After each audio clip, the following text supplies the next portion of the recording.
Guys, welcome back to another Mach 1 hood gun review. What you're looking at here is a very old bolt action style 16 gauge shotgun. I just picked this up from the gun shop today. It is pretty cool. I actually got it just because I wanted something to tinker around with. Something to take apart, clean, maybe do a little bluing. It's got a little bit of a bluing issue at the top of the barrel. I'll show that in another shot. But this is an old school Sears, Robuck and Company Model 14 16 gauge. And this, of course, is a shotgun. It's bolt action style. It's a pretty interesting gun. You start reading about these a little bit, and they're old. They're 50s, 1940s, 50s, or 60s. There's really no serial number on them to identify exactly what year it is. But they are old and they are discontinued. It is very old school. This particular gun only cost me 70 bucks. They had it marked 99 bucks, but it's this is not anything that's very sought after by anybody. Except for maybe the occasional Sears, Robuck and Company collector. But this is a gun that's pretty interesting to me. I don't mind having it in a collection. It's a very old school bolt action style. Pull the bolt open, ready to go. We're of course pointing in a safe direction here so I can pull the trigger, and just so we know, we are unloaded. We are unloaded. But this gun is very cool. I believe it holds two or three in the magazine. And of course you can chamber one. It's got your typical lifter here. Safety basically is a standard thumb style, which is over here. It's a mechanical safety. I believe there's a small bar in here that blocks firing. But when you're charged here, you'll see that this is flush back here. When I push forward, you can see that there's a little red area that will indicate it's ready to go. And of course, when the trigger is pulled, take our safety off. Goes back in, fires around, pull up on the bolt, pull back, throws the shell out with the double ejectors, puts one into the feeding ring, ready to go again. This particular model has an adjustable choke. Screw style, which I think is actually really cool, and I'm surprised that all this is still intact. It's got your typical bead sight up here in the front. Stainless steel bolt action with a pretty decent finish bluing. I really got this to re-blue, but the only bluing issue there is right up here on the top of the barrel here, and this is probably something that'll come off with some steel wool and some oil.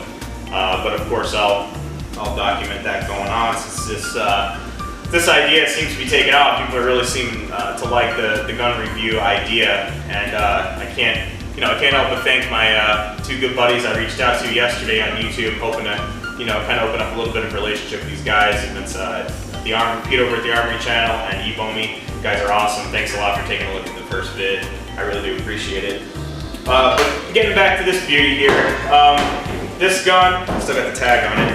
This gun seems to be pretty questioned on the forums about how to take out the bolt on it. And there's guys on the internet saying, hold the trigger in, pull the bolt back, it'll come right out.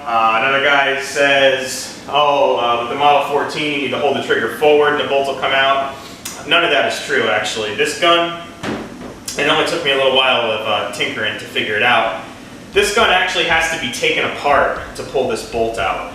This is not something that can be done on the fly in the field, where say you get something into sights, pull the trigger, ready to go, you have a jam, and then you gotta clear the weapon in a tree stand or whatever. This is something that has to be taken back to a bench, and you need to take your time and do. I will, for all intents and purposes, try to demonstrate how to pull this bolt out for anybody that's looking to actually figure out how to remove this. The first thing here, let me see if I'm in frame. Of course, let's try to get this as much as in frame as possible. I'm going to go ahead and switch the angle so you can see a little bit better on what I'm talking about here.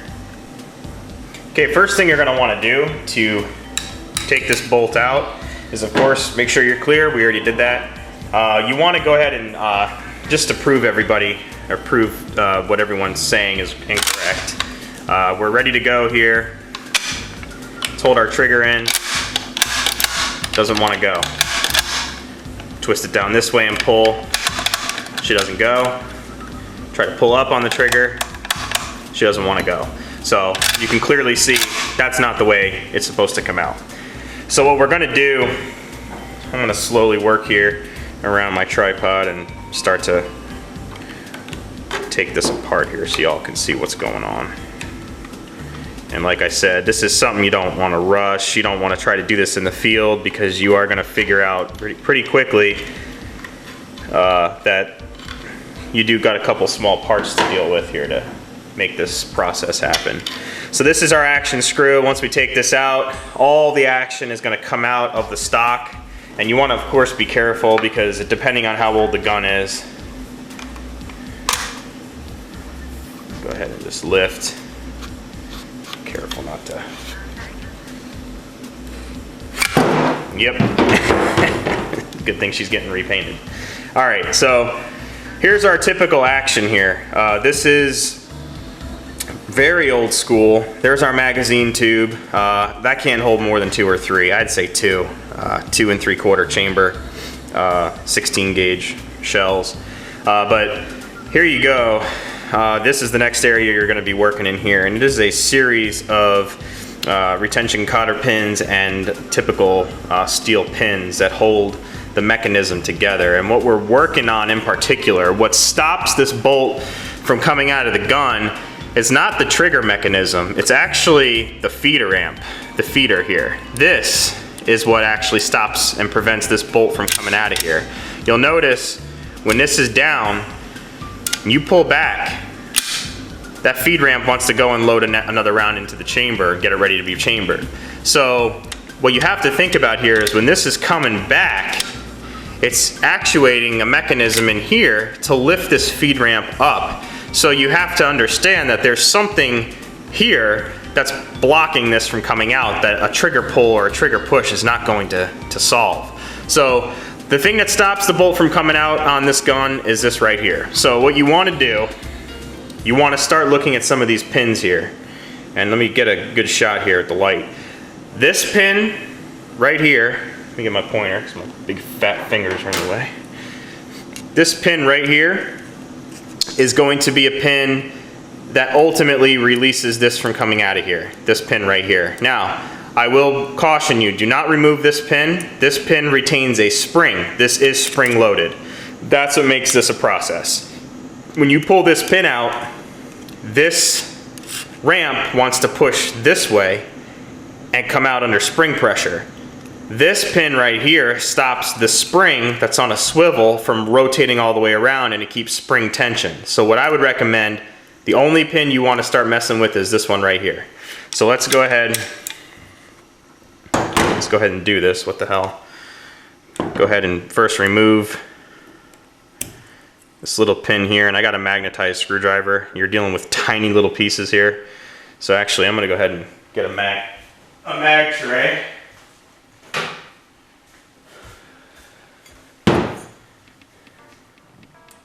There.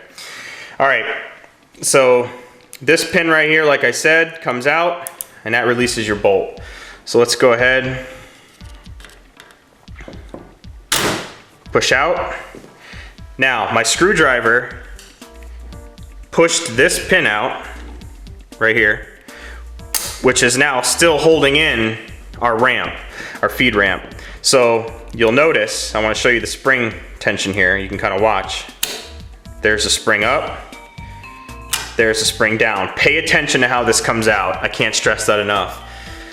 When I pull this screwdriver out, this is gonna wanna ride forward. Our spring tension is going to be released, and of course, ultimately, our bolt's gonna be able to come out. If you rush this process and do not pay attention to how this comes out, you're gonna have a hell of a time trying to figure out how to get this back under spring tension, because this receiver is completely stamped together. You don't have a lot of room to work. Your access point for that spring is here and through this hole right here.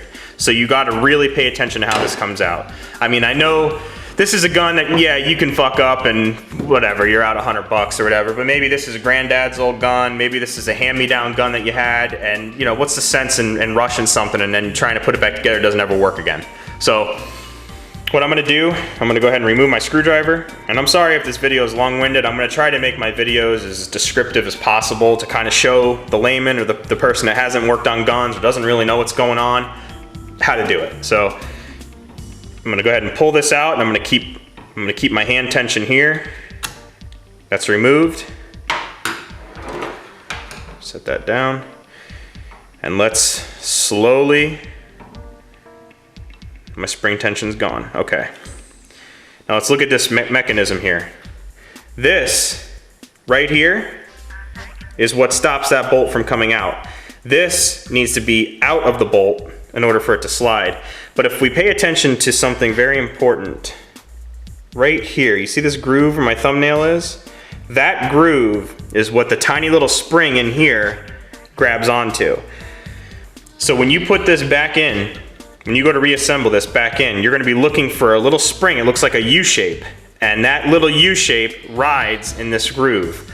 So what you wanna do is you're gonna work your screwdriver in here and get that spring to where you can see that that flat bar almost, and you're gonna line that up ever so gently into that groove. Once you see that you got it in that groove, then you're gonna be looking for your pinhole to get your push pin back in here.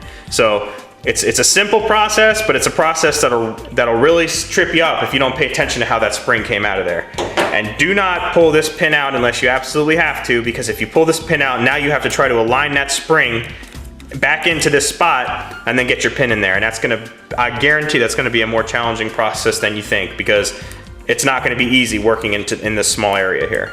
So you're gonna be using screwdrivers, you know, picks, pry tools and whatnot just to reposition that. I bet you that would take you about a half an hour to do. This pin right here can come in and out very easily. All this does is act as, like I said, a rider, so that spring can't make a full 360 in there. So hope you guys understand what I'm talking about. All right. Action pins are apart, bolt slides right out. See how I did that? Couldn't be any simpler. That's how our bolt was. We lift our bolt handle up, pull straight back. And here's our bolt out of our Model 14.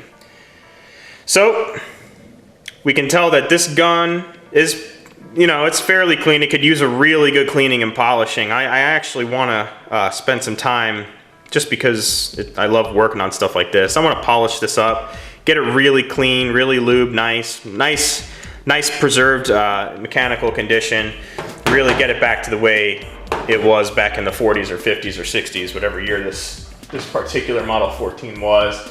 And of course, you want to use a gun oil. There's so much, I mean, I'm watching all you guys talk about different gun lubes and cleaners, and I mean, everyone's got an opinion. I don't know if there's any better salesman for Ballistol than Hickok 45, but let's face it, the guy knows what he's talking about. He's a very intelligent man, and he's got enough guns to speak, you know, with experience. So of course, we have our own can of Ballistol that I'm going to go ahead and use to lube up the rails, clean up any corrosion. This gun has a lot of looks like closet fuzz and old grease and stuff that could be cleaned off of here, and we're of course going to use Ballistol because Hickok 45 says it's awesome. And I've used it quite a bit. It does smell, it's got an interesting smell, but it does smell pretty good. So if Hickok 45 uses it, we all should use it. Anyway, sorry to mark out the Hickok. Anyway guys, there's your Model 14. This is a 16 gauge shotgun. Tag on the stock from the gun shop shows that it is a 12 gauge, and that is not the case. It's actually a 16 gauge. And I'll have close-ups. I'm sure I'm showing close-ups right now in my editing for you guys to kind of see the highlights of this. But here's your stock here, and this is in very good condition also. There's your holes that are cut out for your action to slip into. There's your trigger guard, very good condition. Everything seems to be good. The butt pad, plastic piece, I should say, has some engraving or some lines cut out of it. I don't know who actually manufactured this? I don't want to say a name, you know, Sears Robuck didn't manufacture it, but I believe, if I'm not mistaken, it's a high standard because it has the HPS marking right before the Sears logo. But you guys can of course correct me if I am wrong. I am never going to claim that I'm a know-it-all about guns or cars or anything for that matter. So please correct me if I'm wrong. Here's your safety mechanism right here. This is a simple switch that slides forward and backward. You get a shot here so you can see it. There's forward, there's back. This is very easily removed by just taking out these two screws. You got a cover plate that keeps tension on the actual safety bar, and then you actually have the safety switch that slides back and forth. So I have had that apart. But anyways guys, this is a nice little overview of this gun. Hopefully you understand a little bit more about how it works, and I will figure out a better way to keep everything retained here. But yeah, this is a nice little shotgun. I hope to get it all restored and get it out to the range and fire a couple shells through it and take a trip back to the 1950s when things were a lot cooler. So alright guys, thanks for again watching my videos. I'm going to continue to put them up. I have many guns I can do reviews on. I don't just have old school relic stuff like this. I got some pretty cool ARs and a 300 Blackout and a AKs, and I got pistols, Glocks, CZ, got a beautiful CZ I want to do a review on soon that I just picked up that you guys are gonna like. You name it. Got some Smith & Wesson Performance Center revolvers, some Ruger revolver. I mean, you name it. I got lots of stuff. I love this hobby. So thanks for watching, and I will talk to you guys later. See ya.